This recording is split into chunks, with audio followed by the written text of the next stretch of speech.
Gênesis, capítulo 1.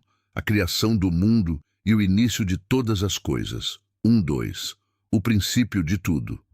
No princípio, Deus criou os céus e a terra. A terra era sem forma e vazia. Havia trevas sobre a face do abismo, e o Espírito de Deus pairava sobre as águas. Antes de tudo existir, Deus já existia, sem forma, sem ordem, sem vida, mas com a presença de Deus pronta para transformar o caos. 3:5. A criação da luz, e Deus disse: haja luz, e houve luz. Deus viu que a luz era boa, e separou a luz das trevas. Chamou a luz de dia e as trevas de noite. E houve tarde e manhã, o primeiro dia. A criação começa com uma palavra. Quando Deus fala, a escuridão perde o domínio. 6:8. A criação do céu, e Deus disse: haja uma expansão no meio das águas para separá-las, e assim aconteceu. Deus fez a expansão e separou as águas, as de cima e as de baixo. Chamou a expansão de céu, e houve tarde e manhã, o segundo dia. Deus estabelece ordem, ele separa, organiza e dá estrutura à criação. E 9:13. Terra seca e vegetação. E Deus disse: ajuntem-se as águas debaixo do céu num só lugar, e apareça a parte seca. E assim aconteceu. Deus chamou a parte seca de terra e o ajuntamento das águas de mares, e viu que isso era bom. Então disse: produza a terra vegetação, plantas que dão sementes e árvores que dão frutos. E assim foi. E Deus viu que era bom. E houve tarde e manhã, o terceiro dia. Deus não cria apenas forma. Ele cria vida com capacidade de continuar. 14:19. Sol, lua e estrelas. E Deus disse: haja luminares no céu para separar o dia da noite e marcar tempos, dias e anos. E assim aconteceu. Fez o sol para governar o dia, a lua para governar a noite e também as estrelas. Colocou-os no céu para iluminar a terra, e Deus viu que era bom. E houve tarde e manhã, o quarto dia. O tempo passa a existir. A criação agora tem ritmo, ordem e direção. 20:23. Vida nas águas e nos céus. E Deus disse: produzam as águas seres vivos e voem aves sobre a terra. E assim aconteceu. Deus criou os grandes animais marinhos e todas as criaturas que se movem nas águas e todas as aves. E os abençoou, dizendo: multipliquem-se. E Deus viu que era bom. E houve tarde e manhã, o quinto dia. A vida se espalha. Deus não apenas cria, ele abençoa para que a vida cresça. 24:25. Os animais da terra. E Deus disse: produza a terra seres vivos conforme as suas espécies. E assim aconteceu. Animais domésticos, selvagens e todos os que rastejam. E Deus viu que era bom. Cada criatura tem seu lugar. Nada é por acaso. Tudo segue a ordem de Deus. 26:31. A criação do ser humano. Então Deus disse: façamos o homem à nossa imagem, conforme a nossa semelhança. E assim Deus criou o homem à sua imagem. Homem e mulher os criou, e os abençoou, dizendo: sejam fecundos, multipliquem-se, encham a terra e dominem sobre ela. Deus lhes deu domínio sobre os peixes, as aves e todos os animais. E disse: dou a vocês todas as plantas e frutos como alimento. E assim foi. Deus viu tudo o que havia feito, e era muito bom. E houve tarde e manhã, o sexto dia. O ser humano não é comum. Ele carrega a imagem de Deus. Tem propósito, autoridade e responsabilidade sobre a criação. Encerramento. Gênesis, capítulo 1. O primeiro capítulo da Bíblia nos mostra algo fundamental. Tudo começa com Deus. Ele cria com poder, organiza com sabedoria e declara que sua obra é boa. Mas o ponto mais importante é este: o ser humano não é um acidente. Foi criado com propósito à imagem de Deus, para viver em domínio e relacionamento com Ele. Antes de qualquer história começar, uma verdade já está estabelecida. Deus é o Criador. Deus está no controle e tudo o que ele faz tem propósito. Amém. Gênesis, capítulo 2. A criação do homem, o jardim e o propósito humano. 1:3. O descanso de Deus. Assim foram concluídos os céus e a terra, e tudo o que neles há. No 7º dia, Deus havia terminado a obra que fizera. Então, descansou de todo o seu trabalho, e abençoou o 7º dia, e o santificou, porque nele descansou de toda a criação. Deus não descansa por cansaço, ele estabelece um princípio. Há tempo de trabalhar e tempo de parar. O descanso também é sagrado. 4:7. A formação do homem. Esta é a origem dos céus e da terra quando foram criados. Ainda não havia plantas no campo, nem havia brotado erva alguma, porque o Senhor Deus não tinha feito chover, e não havia homem para cultivar a terra. Mas uma neblina subia e regava toda a superfície. Então o Senhor Deus formou o homem do pó da terra e soprou em suas narinas o fôlego de vida. E o homem se tornou alma vivente. O homem não é apenas matéria. Ele carrega o sopro de Deus, vida física e vida espiritual unidas pelo Criador. 8:14. O jardim do Éden. O Senhor Deus plantou um jardim no Éden para os lados do Oriente e colocou ali o homem que havia formado. Fez brotar toda a árvore agradável à vista e boa para alimento. No meio do jardim estavam a árvore da vida e a árvore do conhecimento do bem e do mal. Um rio saía do Éden para regar o jardim e se dividia em 4 braços. O Éden não era apenas um lugar bonito. Era um ambiente preparado por Deus. Provisão, beleza e presença. 15:17. O propósito e o limite. O Senhor Deus colocou o homem no jardim do Éden para cultivá-lo e guardá-lo. E lhe deu uma ordem. De toda a árvore do jardim, você pode comer livremente, mas da árvore do conhecimento do bem e do mal, não coma, porque no dia em que comer, certamente morrerá. Liberdade, mas com limites. Deus dá propósito ao homem, mas também estabelece obediência. Toda relação com Deus passa por confiar em sua palavra. 18:20. A necessidade de companhia. Então o Senhor Deus disse: não é bom que o homem esteja só. Farei para ele alguém que o auxilie e lhe corresponda. Deus formou os animais e os trouxe ao homem para ver como ele os chamaria. E tudo o que o homem chamou, esse foi o nome. Mas para o homem não se encontrou uma auxiliadora que lhe fosse adequada. Pela primeira vez, algo não é chamado de bom. O ser humano foi criado para relacionamento. A solidão não faz parte do plano original. 21:23. A criação da mulher. Então o Senhor Deus fez o homem cair em profundo sono, e enquanto dormia, tirou uma de suas costelas e fechou o lugar. Da costela formou a mulher e a trouxe ao homem. Então o homem disse: esta sim é osso dos meus ossos e carne da minha carne. Ela será chamada mulher, porque do homem foi tirada. A mulher não foi feita do pó da terra, mas do próprio homem. Isso revela unidade, valor e igualdade em essência. 24:25. A união e a pureza.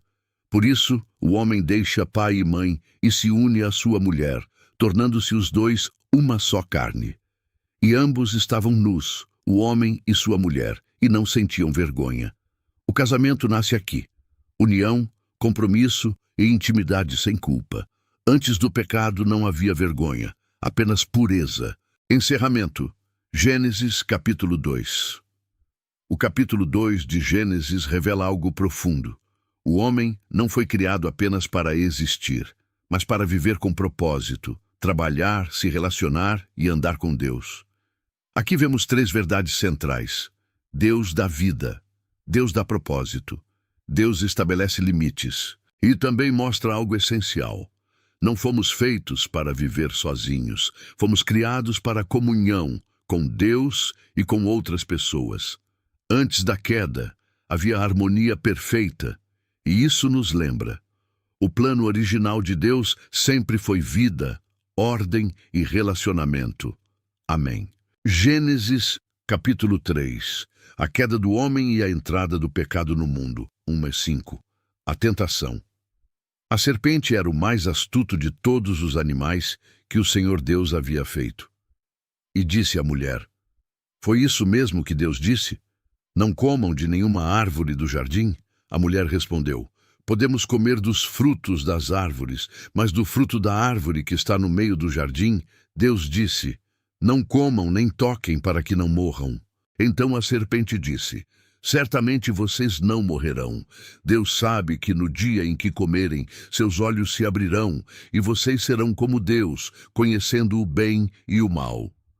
A tentação começa com dúvida, depois distorce a verdade, e por fim promete algo que parece melhor do que Deus. E 6:7. A queda. A mulher viu que o fruto parecia bom, agradável aos olhos e desejável para dar entendimento.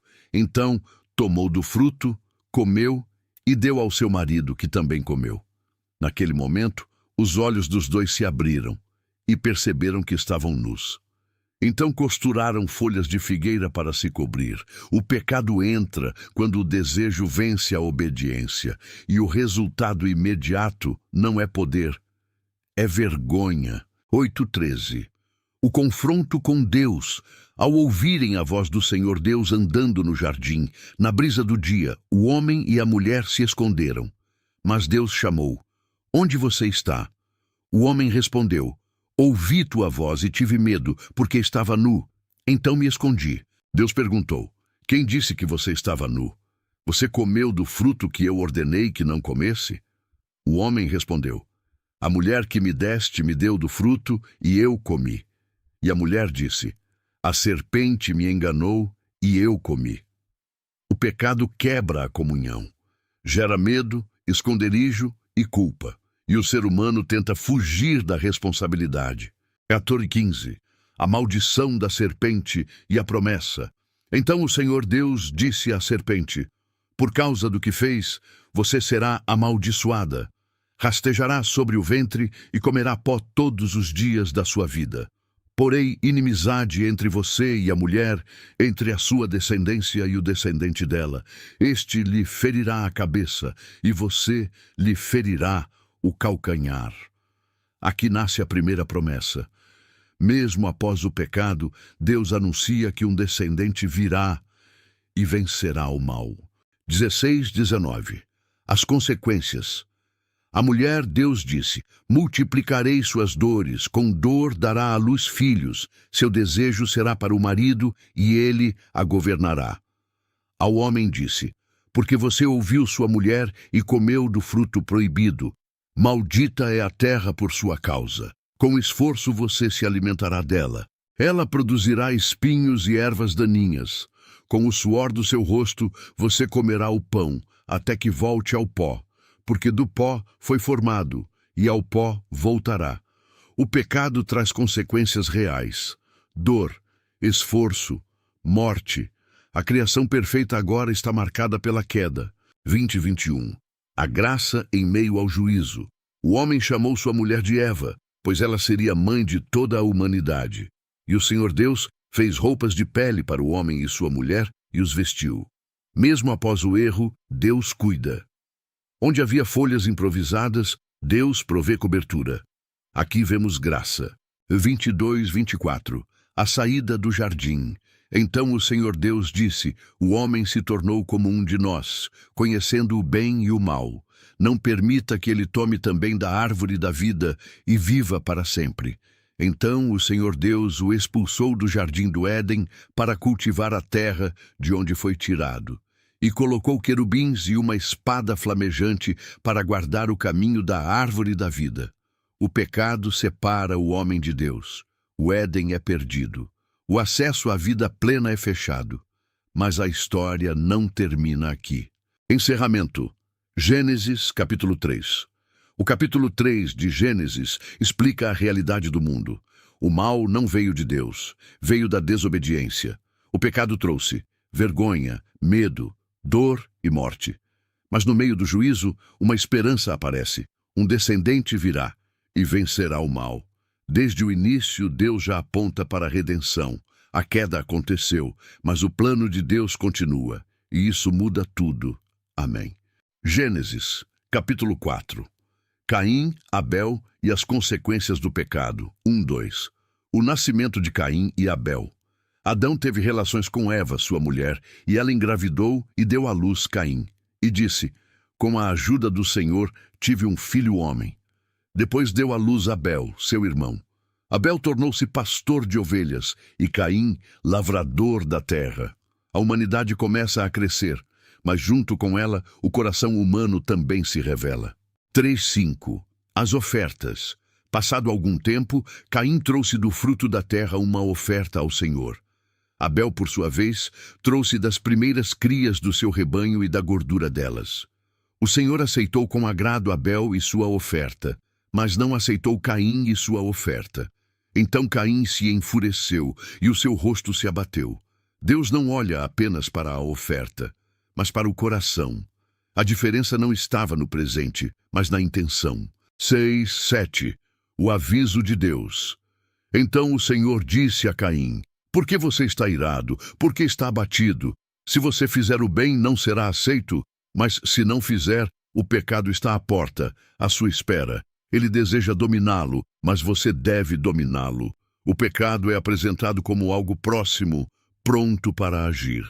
Mas Deus deixa claro: a escolha ainda existe. 8.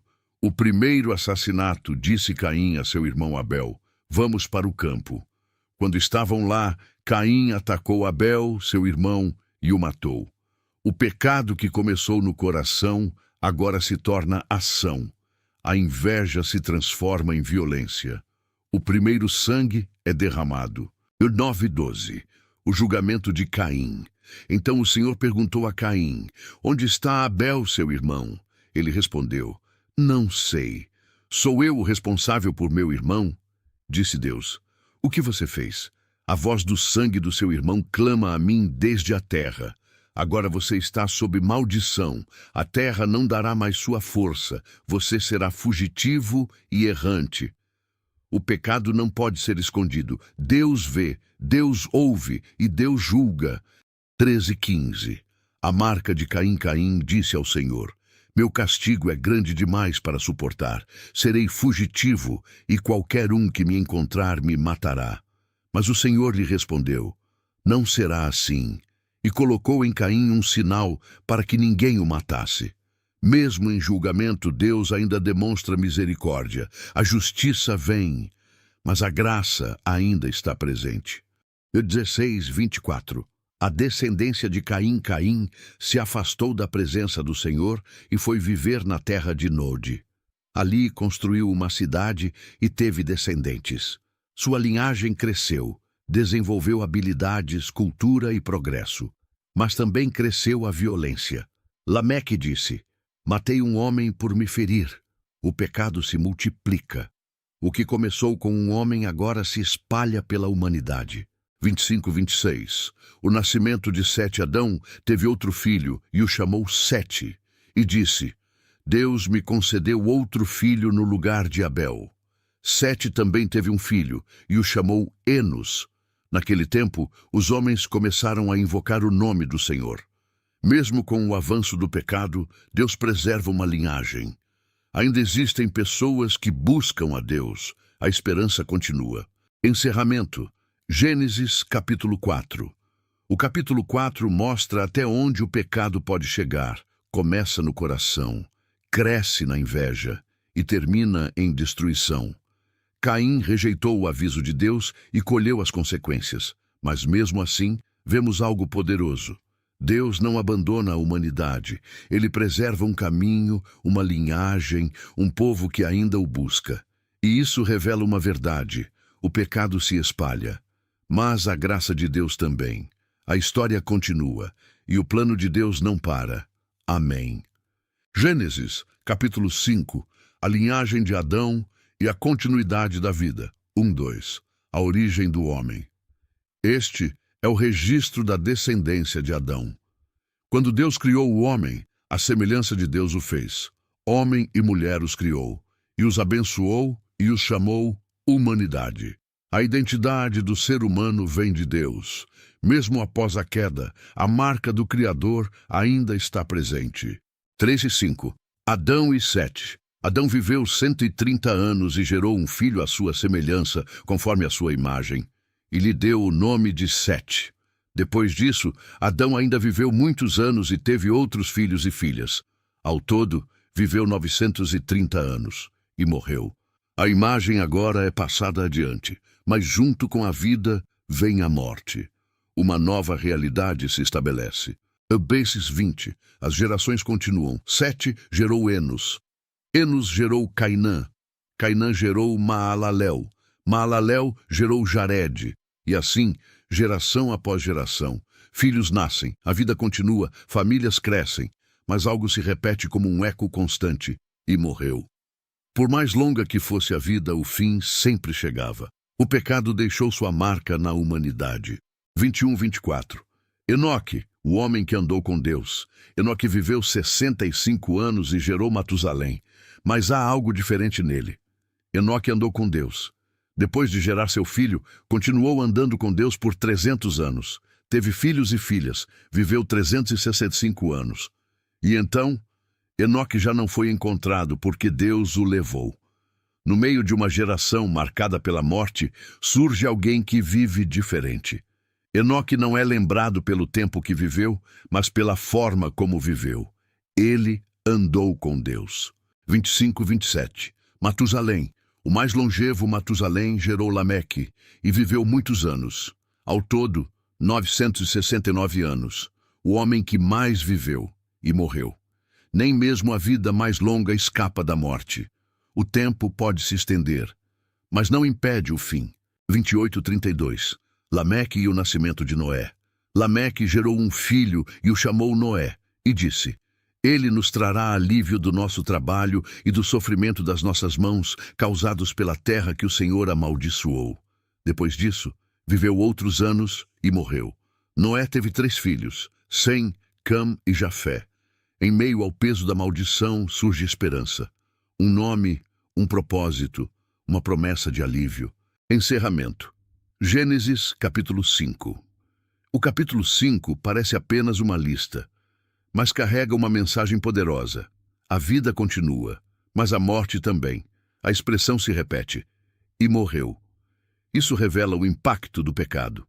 Mas no meio disso, 2 coisas se destacam.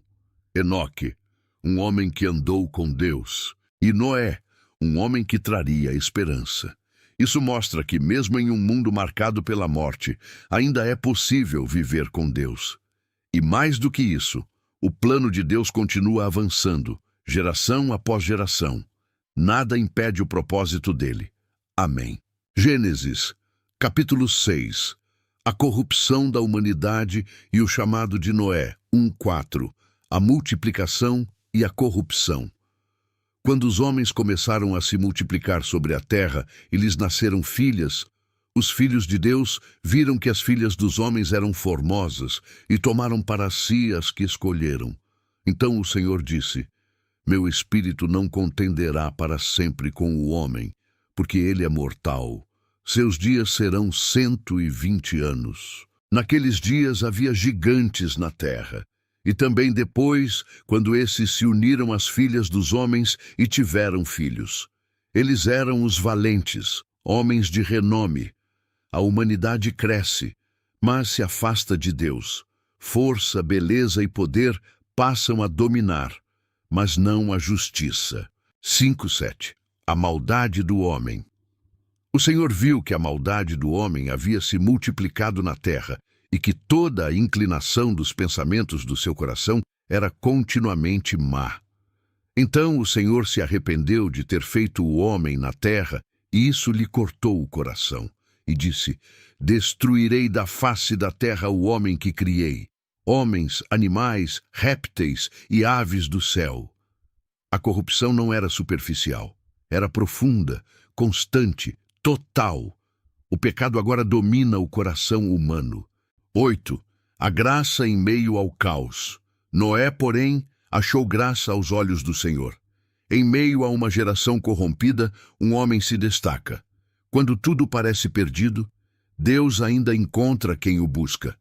9 e 10. O caráter de Noé. Esta é a história de Noé. Ele era homem justo, íntegro entre os do seu tempo. Noé andava com Deus. Teve 3 filhos, Sem, Cam e Jafé. Noé não era perfeito, mas era diferente. Enquanto o mundo se corrompia, ele permanecia firme com Deus. 11 e 13. A decisão de Deus. A terra estava corrompida aos olhos de Deus e cheia de violência. Deus viu a terra e ela estava completamente corrompida, pois toda a humanidade havia se desviado. Então, Deus disse a Noé: chegou o fim de toda a humanidade, porque a terra está cheia de violência. Vou destruí-los com a terra. O pecado coletivo traz consequências coletivas. A violência e a corrupção não passam despercebidas. 14 e 16. A instrução da arca. Faça para você uma arca de madeira. Divida-a em compartimentos e revista-a com piche por dentro e por fora. Faça assim, com 300 côvados de comprimento, 50 de largura e 30 de altura. Faça uma abertura para a luz, uma porta lateral e 3 andares. Deus não apenas anuncia o juízo, ele também mostra o caminho da salvação. A arca seria proteção em meio à destruição. 17 e 21. O plano de preservação. Trarei águas sobre a terra, um dilúvio para destruir toda a vida. Mas com você estabelecerei a minha aliança. Você entrará na arca com seus filhos, sua mulher e as mulheres deles. Leve também um casal de cada ser vivo para preservá-los. Mesmo no juízo, Deus pensa na continuidade.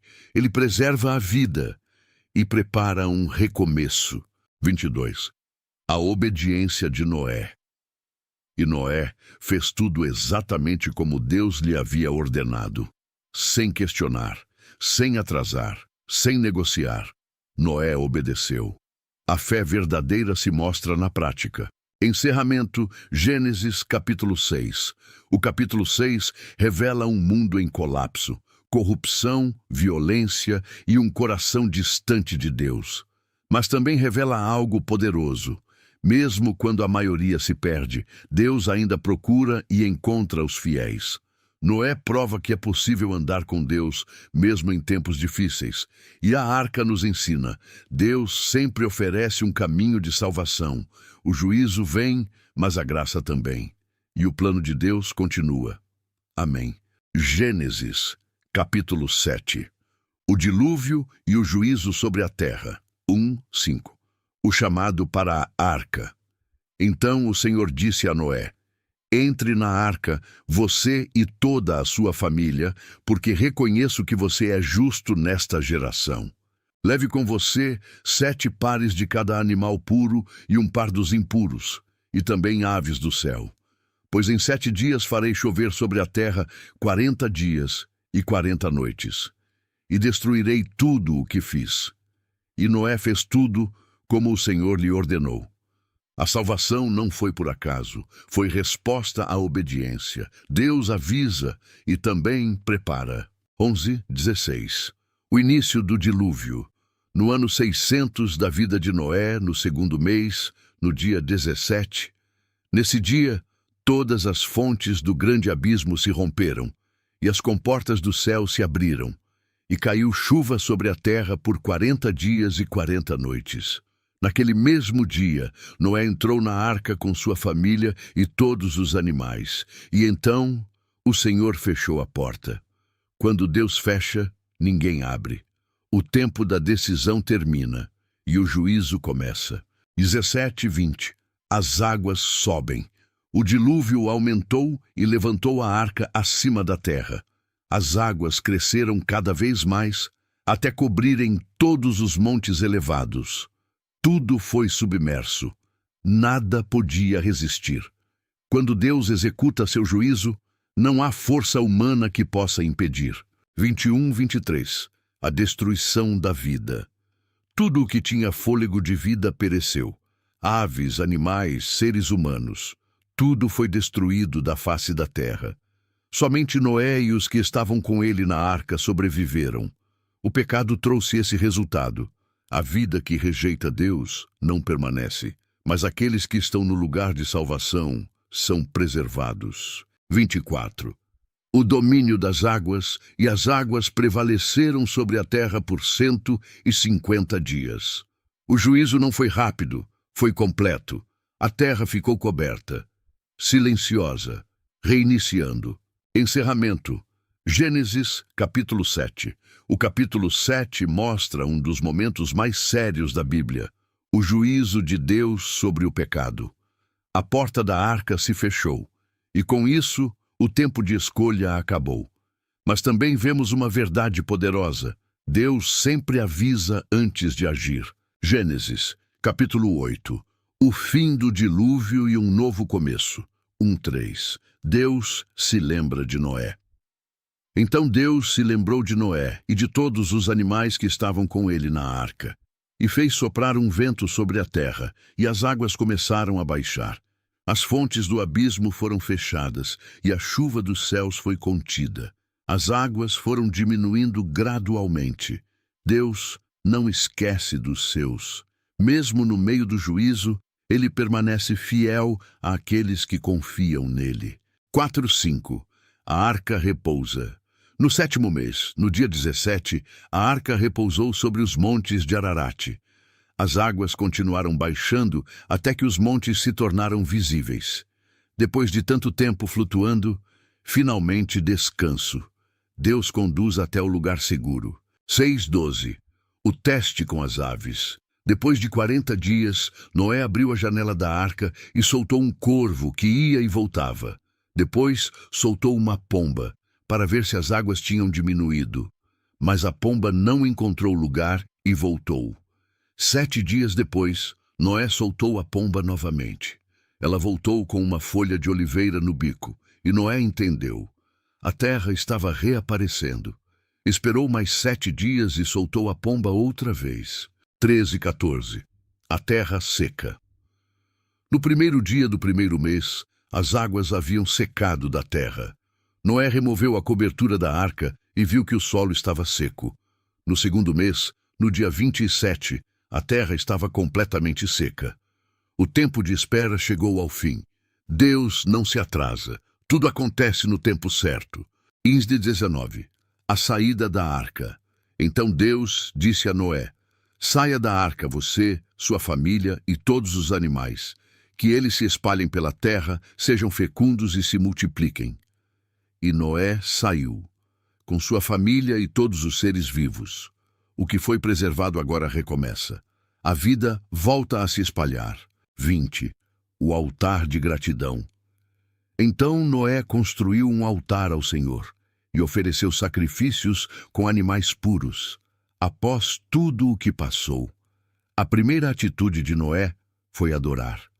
Antes de reconstruir a vida, ele honra a Deus. Em 1:22, a promessa de Deus.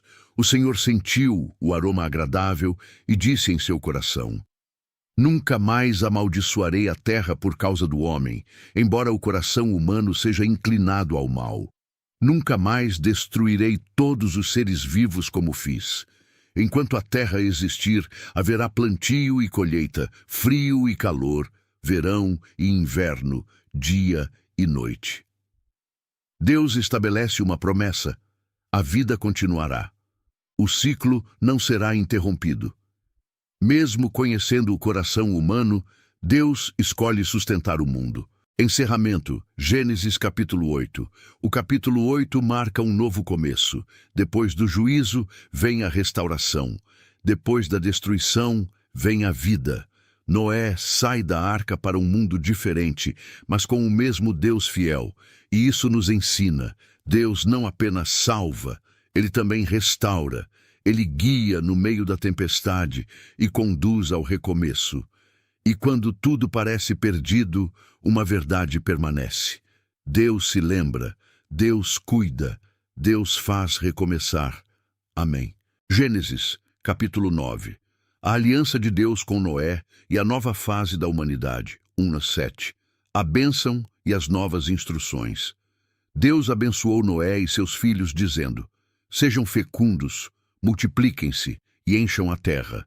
Todos os animais terão temor de vocês. Tudo o que vive servirá de alimento, assim como as plantas. Mas não comam carne com sangue, que é a vida. E certamente pedirei contas do sangue de cada homem.